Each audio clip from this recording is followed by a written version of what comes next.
Hello, greetings everyone. Welcome to Gerard Black in the Philippines with the truth.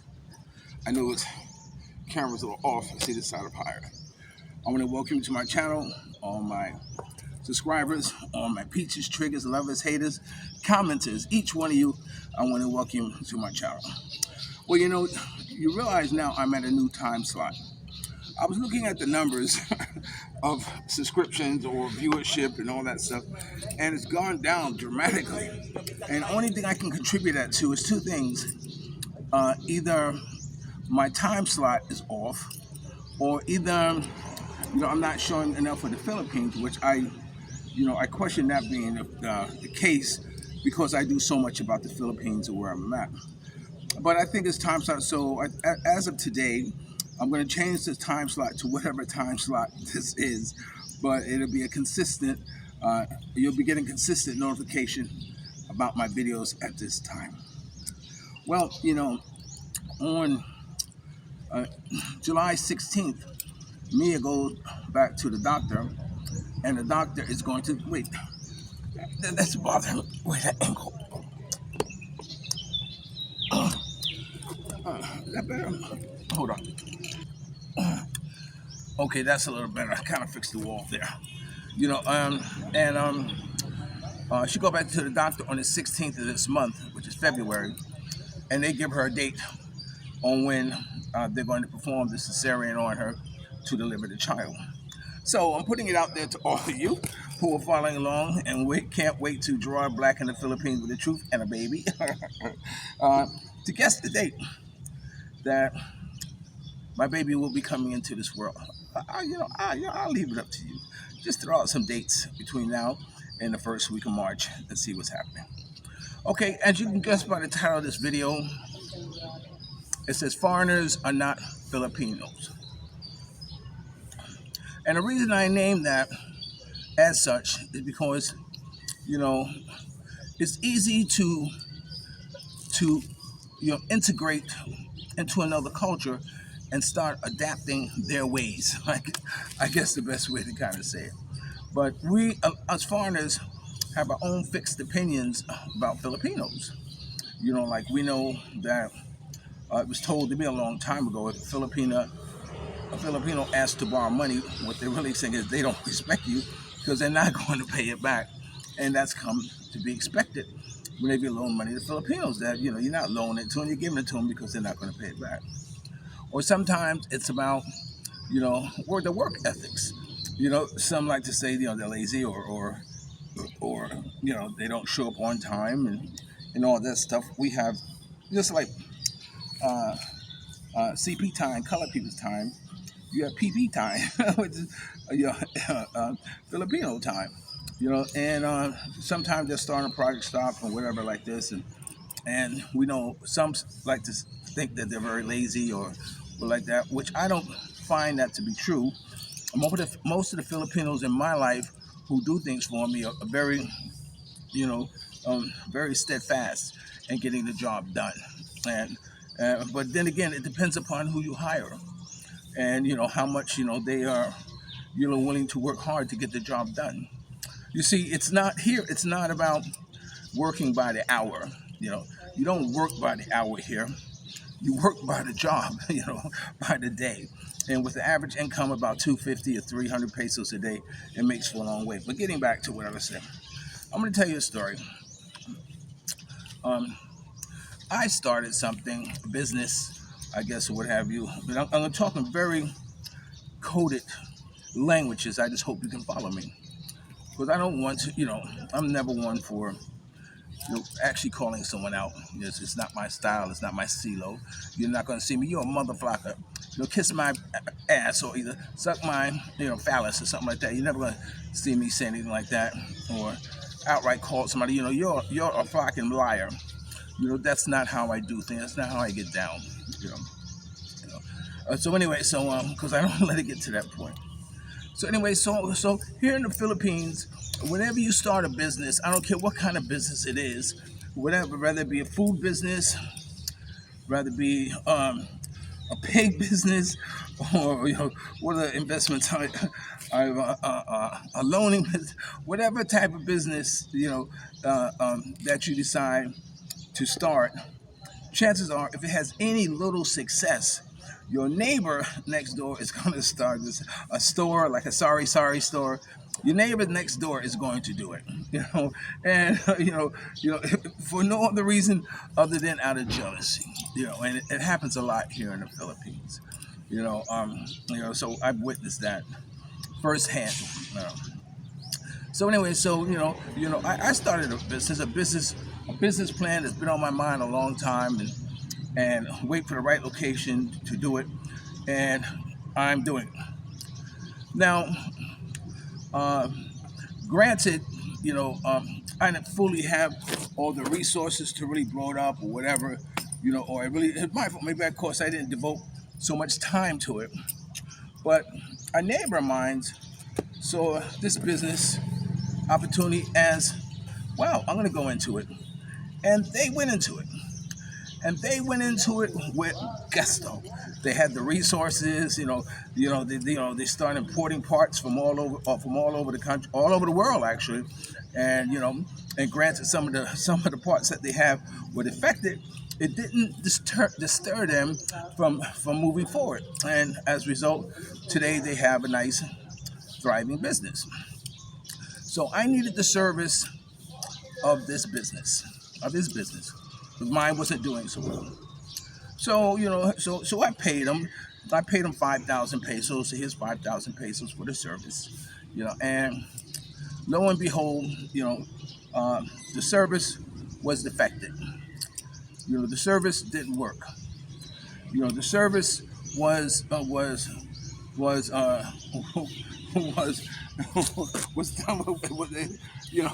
It didn't happen. And although that we understand that shit can happen, but we had made a plan to rectify the problem, because we're not Filipinos. Here in the Philippines, uh, if you're not happy with the service, you can't go back and say I want my money back, because you're not going to get it. Or if you buy something, and although they plug it in and try it, and you go back to the store and whatever and say, look, it's not working. Sorry, Charlie, you bought it, it was fine like this.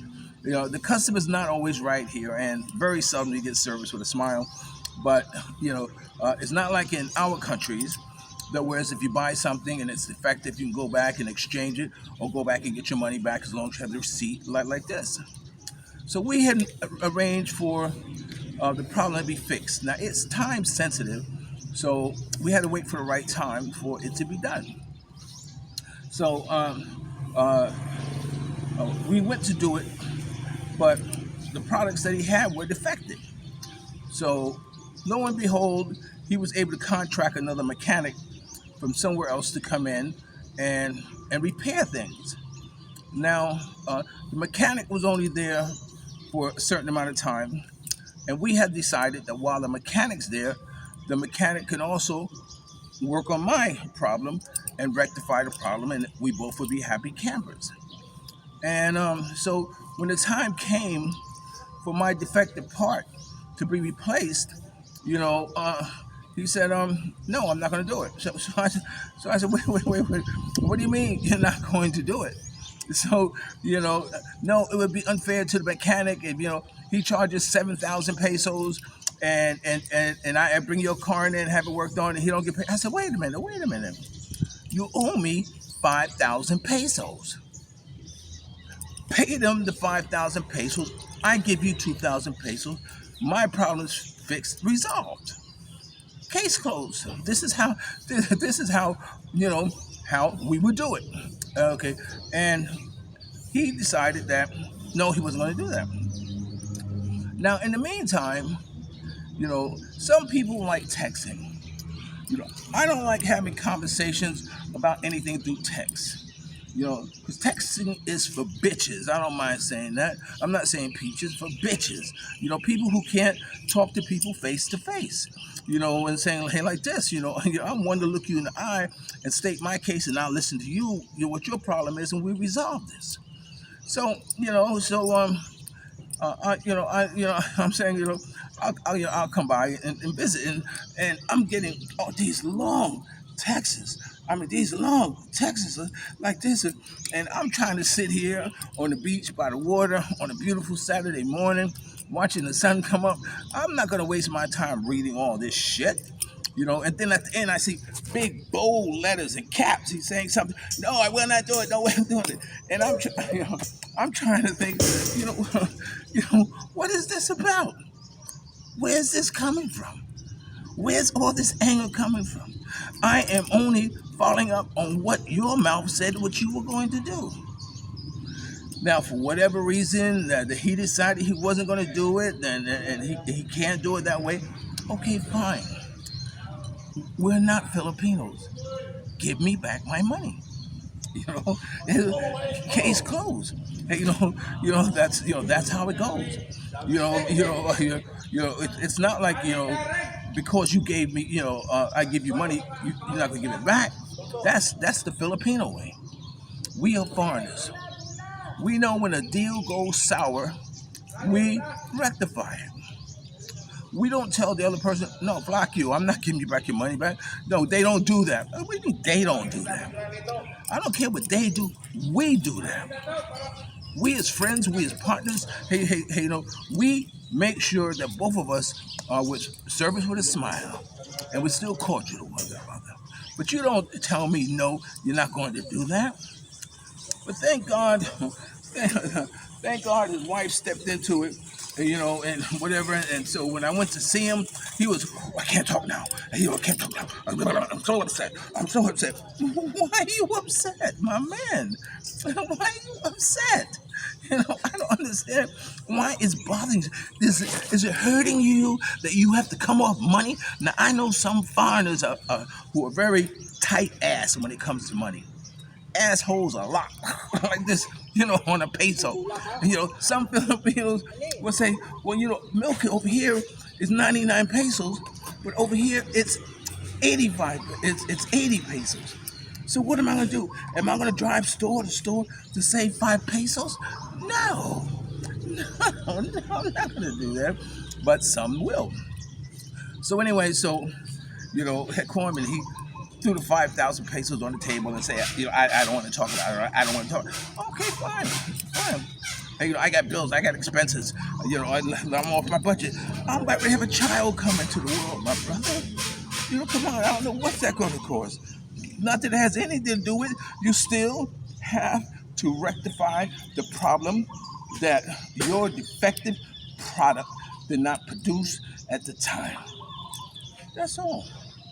That's all. That's all. That's what we do. As foreigners from our own country, that's how we take care of business. You understand? You understand? Now, you shit on a Filipino for 5,000 pesos. You gotta remember, your life ain't worth 5,000 pesos here in the Philippines. They'll knock you off for a smaller amount than that. Easy, quickly, without blinking an eye. So you're going to do what you can to keep that heat off of you. But anyway, I want to put that story out there. I just want to remind foreigners, let's treat foreigners with respect with each other. Let's not, whenever the situation suits you, decide we're in the Philippines. They don't give you your money back. That has nothing to do with things, man. We're not Filipinos. That's not how we do business. All right? You're watching Gerard, Black in the Philippines for the truth. Remember, dreams are nothing more than plans away. Action never disrespect how they were imposed on us. And sometimes, you're the only one to seek your vision. And the best revenge in life is to live good. I'm living good today. Hope you do too. And if you're lucky enough to have a woman like Ali Woodson formerly singing the Temptation One song, treat her like a lady. And ladies, if you're lucky enough to have a good man like me, make him feel like a king. And remember, I'll always love you more. Oh, and about that text, he sent that long ass text. I still haven't read it. I'm gonna let it just sit there and just ferment and just ferment. You know, I have a couple of the texts like that when I felt that people were beside themselves when they're texting. I don't read it. I don't read the negative stuff. All right. I'll always love you more and get that date in whenever you think the baby's gonna come. I'll talk to you later. If you're lucky enough to have a woman like Ali Woodson, formerly saying Temptation Woodson, I don't know if I said this, treat her like a lady. And ladies, if you're lucky enough to have a good man like me, make her feel like a king and never say no. If I said it, it's okay. You heard it twice. Do the right thing. I'll talk to you later.